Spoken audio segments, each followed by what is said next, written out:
নমস্কার, তিয়াশার রান্নাবান্নাতে আপনাদের সবাইকে স্বাগত। আজকে আমি শেয়ার করব পাকা আমের আমসত্ত্ব। খেতে কিন্তু এটা একদম দোকানের মতন হয় আর বানানোও কিন্তু খুবই সহজ। তো এই রেসিপিটাই কিন্তু আজকের আমি আপনাদের সাথে শেয়ার করব। খেতে কিন্তু দারুণ হয়। রেসিপিটা কিন্তু দেখার পর একবার অবশ্যই বাড়িতে ট্রাই করবেন।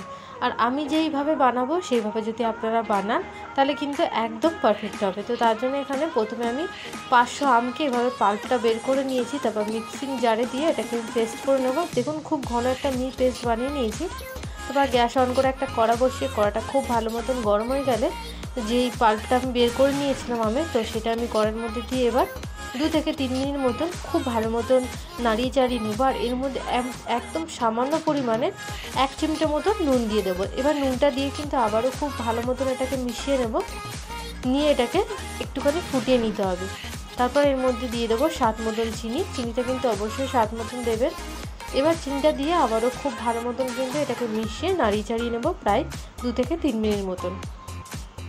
দেখুন এটা কিন্তু একদম রেডি হয়ে যাবে। ঠিক এর কনসিস্টেন্সিটা কিন্তু এইরকম হবে, মানে থকথকে একটা ব্যাপার আসবে। দেখুন ঠিক এইরকম হবে।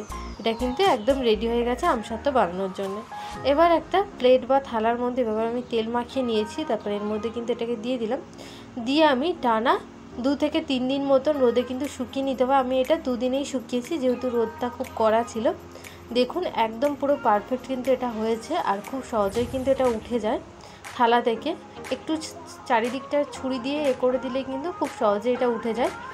দেখুন এটা কিন্তু একদম পারফেক্ট হয়েছে, কত সুন্দর হয়েছে দেখুন। এবার এটাকে আমি এভাবে গোল গোল করে নিচ্ছি, যাতে দেখতেও ভালো লাগে আর খেতেও ভালো হয়। তো এইভাবে গোল গোল করে নিয়ে আমি একটা ছুরি দিয়ে কিন্তু এটাকে এভাবে কেটে নেব।